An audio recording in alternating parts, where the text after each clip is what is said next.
Yo guys, what's up? Hyper D Kaiser here with a Yu-Gi-Oh! Day deck profile, whatever, from my locals that I took. I decided not to play Harpies.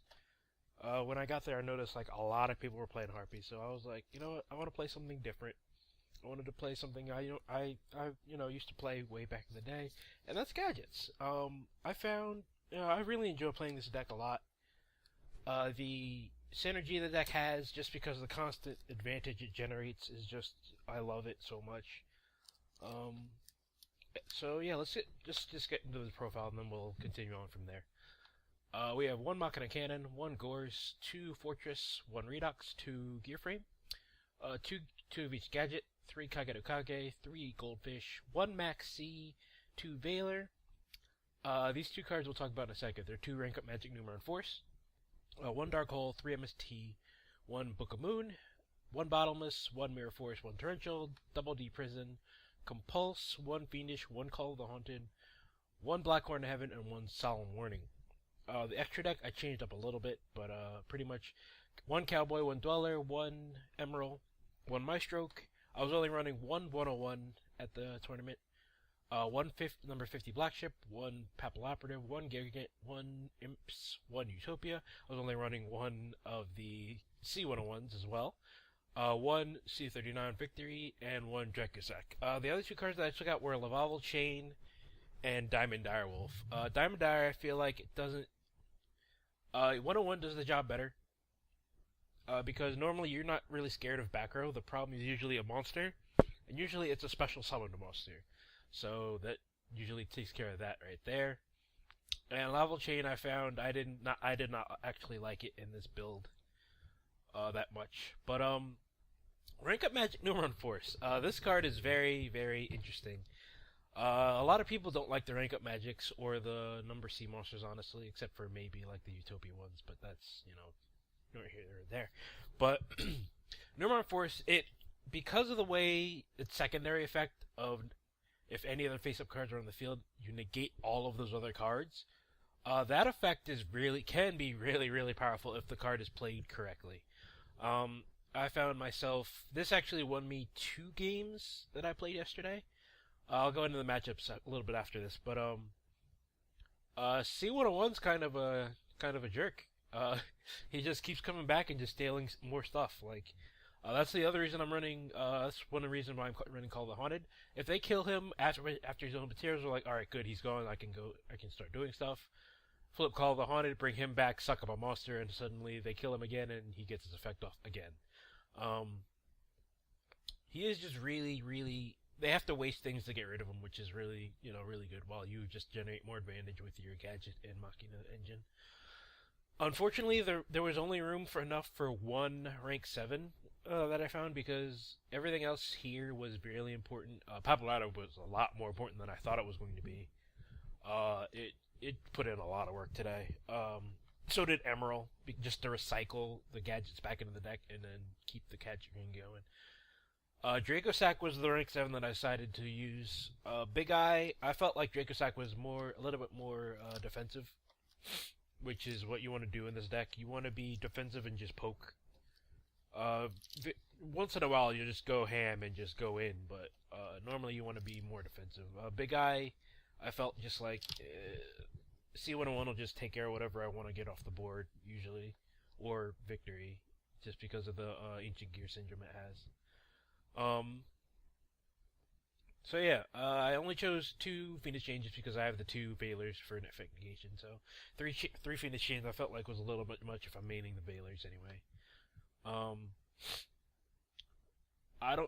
In this build you don't want to run duality, just because there's no reason to. You want to special summon almost pretty much every turn just to go for Gadget in the Kage, or Goldfish in the Gadget, or Gear Frame in the Kage, or something like that. You want to special summon almost every turn, so there's no reason to duality.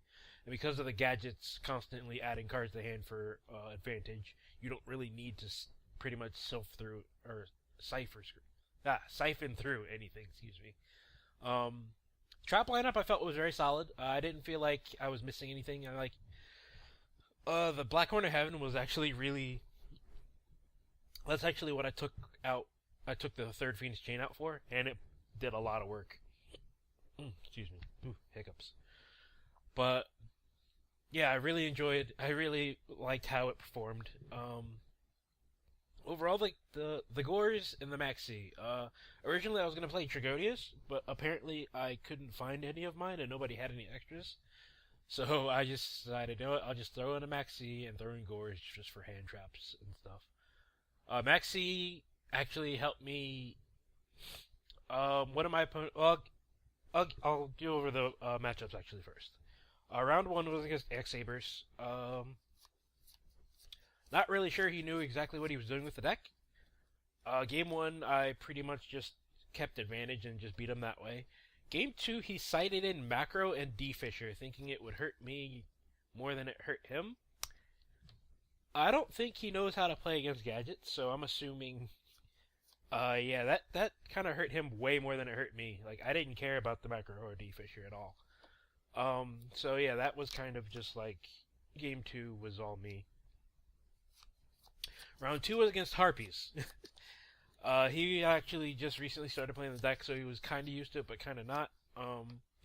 But he still, he knew a lot of the, more basic plays the deck has, and, after the game, I, showed him what he could have done a little bit, better, since I was, I play that deck way too much.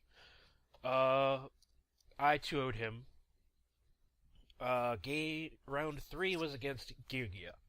Yugioh Karkuri. Yugioh was slightly... It gave me a problem. I'm not gonna lie. Game one, I just kept the advantage going. What happened after that? Kept the advantage going. I think I won game one. Game two, he went set 5 back row pass first turn. I was kind of scared, and after that, he beat me. Game three. Game three is where Numeron Force put in a lot of work. What happened was I had a face-up gear frame. No, a face-up Giga X with a material on it. He had a Phoenix chain on it. So he had one other back row.